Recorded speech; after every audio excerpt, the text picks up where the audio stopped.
प्रस्तुत है हरियाणा राज्य की साप्ताहिक समाचार समीक्षा। लेखक हैं वरिष्ठ पत्रकार संजीव शर्मा। वाचिका रतिका।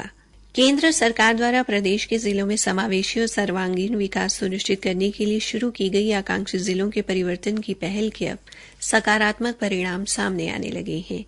केंद्र में प्रधानमंत्री नरेंद्र मोदी के नेतृत्व वाली सरकार द्वारा देश भर के ऐसे 112 जिलों की सूची जारी की गई थी जहां समावेशी एवं सर्वांगीण विकास की जरूरत महसूस की गई थी। सर्वांगीण विकास के दृष्टिकोण से इन जिलों के लिए कुछ मानदंड तय किए गए थे। आकांक्षी खंड कार्यक्रम के अंतर्गत 5 क्षेत्रों से 40 उप क्षेत्रों की पहचान की गई है और प्रत्येक क्षेत्र को महत्व दिया गया है, जिसके अनुसार स्वास्थ्य एवं पोषण के क्षेत्र में 30%, शिक्षा के क्षेत्र में 30%, कृषि एवं जल संसाधन के लिए 20%, वित्तीय समावेशन एवं कौशल विकास के क्षेत्र में 10% तथा बुनियादी संरचना विकास में 10% अतिरिक्त प्रयास करने की जरूरत महसूस की गई है। कुल मिलाकर 49 बिंदुओं की पहचान की गई है जिन पर ध्यान देकर लोगों के जीवन को सरल बनाने की जरूरत पर बल दिया गया है।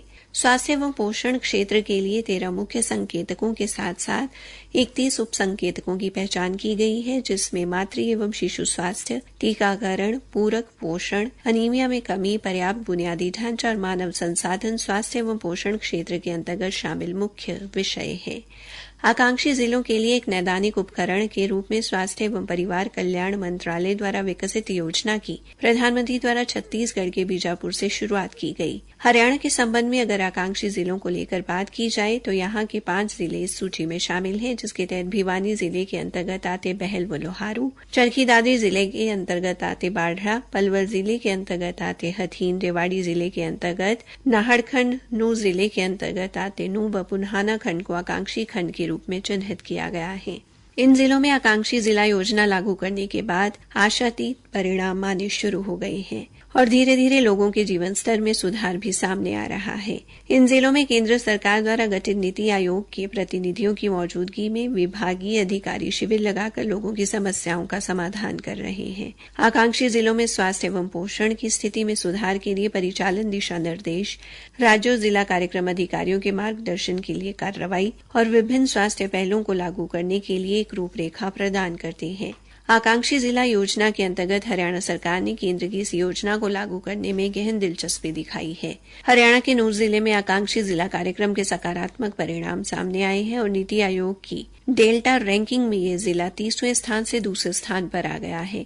आकांक्षी जिला कार्यक्रम का उद्देश्य भारत में सबसे अधिक सामाजिक आर्थिक रूप से पिछड़े जिलों का उत्थान व विकास करना है और नूह जिले में ये प्रगति निश्चित रूप से सही दिशा में उठाया गया कदम है।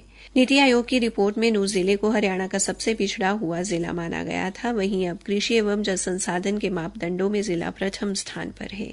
इसका स्कोर 26.2 से बढ़कर 30.7 हो गया है। इसी प्रकार स्वास्थ्य एवं पोषण के मापदंडों में भी जिला 64.9 से बढ़कर 71.3 पर दूसरे स्थान पर है।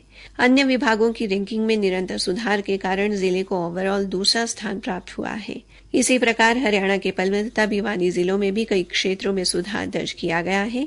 इस अभियान की गति देने के लिए तथा अब तक हुए कार्यों की समीक्षा के लिए नीति आयोग ने संपूर्णता अभियान शुरू किया। 4 जुलाई से 30 सितंबर तक चलने वाले 3 महीने के इस व्यापक अभियान का लक्ष्य हरियाणा के सभी आकांक्षी जिलों और खंडों में 12 प्रमुख सामाजिक क्षेत्रों में संकेतकों की 100% संतृप्ति प्राप्त करना है। 3 महीने तक चलने वाले संपूर्णता अभियान के हिस्से के रूप में जिला और खंड के अधिकारी निर्वाचित जनप्रतिनिधियों के साथ मिलकर ग्राम सभा, नुक्कड़ नाटक, पोषक स्वास्थ्य शिविर, जागरूकता मार्च और रैलियां, प्रदर्शनी, पोस्टर मेकिंग और कविता प्रतियोगिता जैसी जागरूकता गतिविधियां आयोजित करेंगे, जो सभी आकांक्षी खंडों और जिलों में 100% संतृप्ति के लिए पहचाने गए 12 विषयों पर आधारित होगी। नीति आयोग के अधिकारी और युवा पेशेवर अभियान को प्रभावी ढंग से आयोजित करने में स्थानीय शासन का मार्गदर्शन व समर्थन करने के लिए इनमें भाग ले रहे हैं।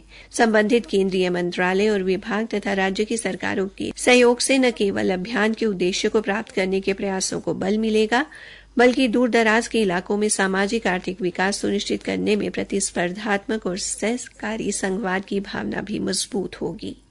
इसी के साथ समाचार समीक्षा समाप्त हुई।